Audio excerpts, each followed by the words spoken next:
Tout le monde a déjà vu ce gars à la télé, ou alors vous connaissez son application mythique qui a révolutionné les rencontres en ligne. Oui, Marc Simoncini est un grand entrepreneur français. Mais depuis l'annonce de la faillite d'Angel Bike, sa dernière entreprise, c'est devenu un festival de critiques. Le vélo du futur, il existe depuis 150 ans. C'est le vélo. Quand un créateur de site de rencontre qui n'est ni un cycliste ni un ingénieur se prend pour le Steve Jobs du vélo, avec mythique tunique, mais apparemment c'est lui qui s'est fait niquer. Tout le monde se met en scène pour raconter n'importe quoi sur l'identité du projet. Faut pas croire que cet engin est né du ciel comme ça.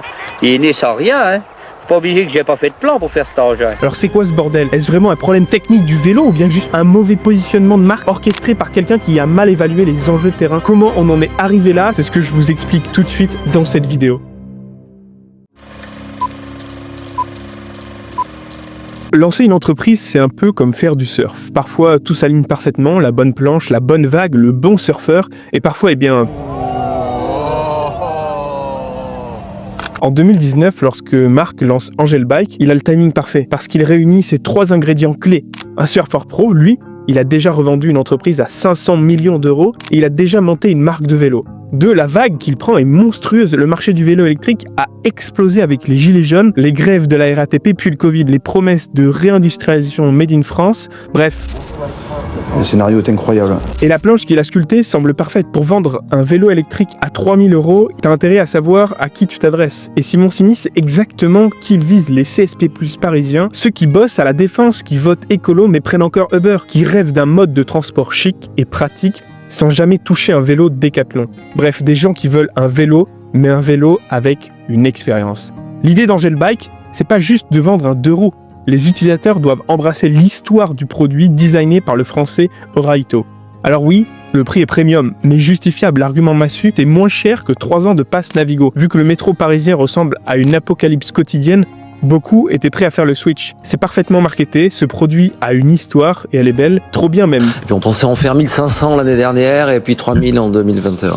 Et puis en fait, on en a vendu... Vous avez eu 10 000 commandes quasiment? Voilà, quasiment. Sauf que voilà, une précommande n'est pas une livraison. Et produire un vélo, c'est pas coder une application ou vendre un site de rencontre. Mais Marc Simoncini garde la tête haute. Il sait qu'il a un atout en or, son carnet d'adresses. En faisant rentrer Seb, le géant de l'électroménager, au capital avec une levée de fonds de 12 millions d'euros, l'idée est d'accélérer la production, fiabiliser la chaîne industrielle et livrer vite. Sur le papier, c'est une stratégie brillante. Croire. En réalité, c'est le début des vrais ennuis.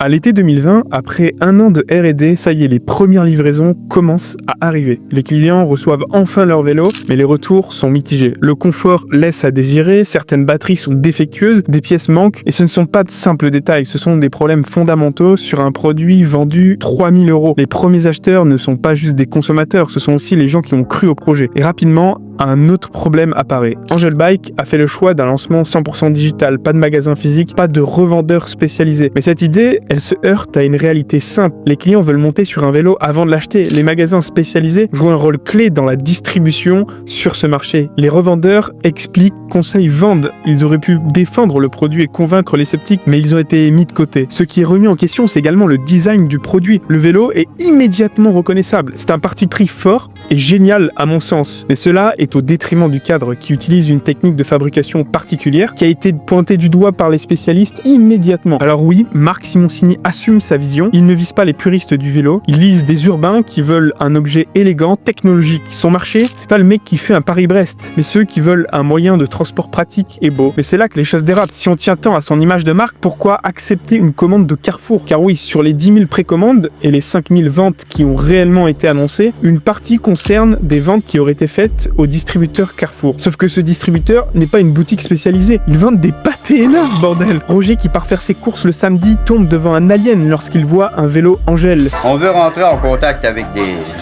êtres extraterrestres. Sans déconner, ça pouvait pas marcher. Et d'ailleurs, Carrefour ne s'est pas laissé prier pour déstocker à prix cassé. Angel Bike, qui voulait être une marque exclusive, se retrouve dans le bac des soldes. Conséquence immédiate, l'image premium est ruinée. Pour un vélo électrique, mais donc chez Carrefour, il était en promo. C'est-à-dire que c'est une nouvelle étape là qui se lance pour Angel. Lorsque tu vends à tes premiers utilisateurs des vélos 3000 € et que tu les retrouves en déambulant sur des sites de revente, tu te sens un peu comme la dinde de la Thanksgiving. Mais Marc Simoncini sait que le client doit être roi. 2023. Angel Bike lance alors un rappel massif de tous ses vélos pour corriger les défauts. Il veut rassurer tous ses acheteurs et protéger son image de marque, puisque lorsque vous voulez avoir une image de luxe premium, la relation client est primordiale. Et l'entreprise va communiquer dans la presse, elle va promettre des améliorations, elle va insister sur son ambition et surtout, elle va clôturer une nouvelle levée de fonds en 2023 avec comme investisseur BPI France qui va continuer de financer les entreprises innovantes et CMA CGM, le géant du transport maritime qui sort d'une année record et cherche à placer ses liquidités. L'objectif affiché est clair, se relancer,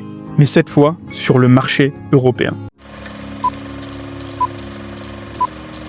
Alors voilà, après une levée de fonds qui promettait gros, Marc Simoncini débarque avec un partenariat béton mini de BMW. L'idée était simple, élargir le réseau de distribution pour une expansion européenne et surtout montrer qu'Angel pouvait être une alternative crédible à la citadine. Sauf que ce fameux problème de cadre est revenu en force, au point de laisser en janvier 2025 l'entreprise en redressement judiciaire avec une ardoise de 20 millions d'euros. À l'issue, on peut se poser 1000 questions sur l'erreur de conception, si celle-ci venait du constructeur ou du designer avec un cadre bidon. Mais en fait, le vrai souci est ailleurs. Marc Simoncini n'a jamais assumé le positionnement ultra premium de son vélo. Il n'y a qu'à voir son prix. Vendre un vélo 3000 €, ça peut paraître excessif pour quelqu'un qui a l'habitude de dénicher son vélo chez Decathlon pour un tiers du prix. Mais 3000 €, ce n'est pas assez exclusif. Il n'aurait jamais dû être en concurrence avec les trottinettes ou les vélos cow-boy. Il a même répété plusieurs fois que pour avoir les mêmes marges que ses concurrents, il aurait dû monter les prix à 4500 €. Mais pourquoi il ne l'a pas fait? En fait, ses premiers clients étaient des gens niches qui bossent à la défense avec un salaire correct, mais qui, lorsque l'inflation a frappé, n'auraient pu soutenir une hausse des prix. Il aurait fallu viser plus haut avec une clientèle beaucoup plus résiliente. L'analogie avec l'industrie automobile, c'était clairement son idée. Mais pourquoi il n'a pas appliqué la stratégie de Tesla? Pour rentrer sur le marché automobile, Tesla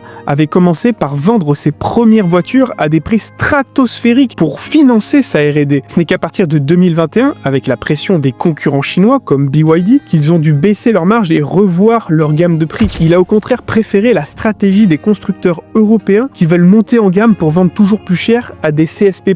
Mais il n'y a qu'à regarder Peugeot ou Renault pour comprendre que ça ne marche pas. Le milieu de gamme n'existe pas. Et puis ces 10 000 précommandes ont été un leurre auquel il n'a pas réussi à résister. Parfois difficile de comprendre tout ce qui se passait, mais... Alors c'est toujours plus simple à dire qu'à faire parce que lorsque vous êtes entrepreneur et que au lieu de recevoir 1500 demandes, vous en recevez 10 000, vous pensez que ça y est, vous avez trouvé la clé. Mais je crois que prendre de mauvais clients a été fatal pour l'entreprise. C'est d'ailleurs la raison pour laquelle Hermès ou Ferrari filtrent tous leurs clients. Pour ce type de produit, vous devez créer du désir, quitte à faire patienter 1 an de plus pour peaufiner votre R&D et un jour délivrer. Alors oui, l'annonce de la faillite laisse un goût amer. Personne n'aime voir une entreprise s'effondrer. Il faut saluer le courage d'un Marc Simoncini. Sérieusement, il aurait pu planquer son argent, vivre sa meilleure vie au soleil et poster des photos de ses cocktails sur Instagram. Mais non, il a essayé, il a pris des risques, il a joué et cette fois, il n'a pas gagné. Comme cela sera probablement son dernier tour de danse, il mérite un salut parce que dans un monde où beaucoup préfèrent commenter depuis leur canapé et critiquer derrière un clavier, d'autres ont au moins le cran d'essayer.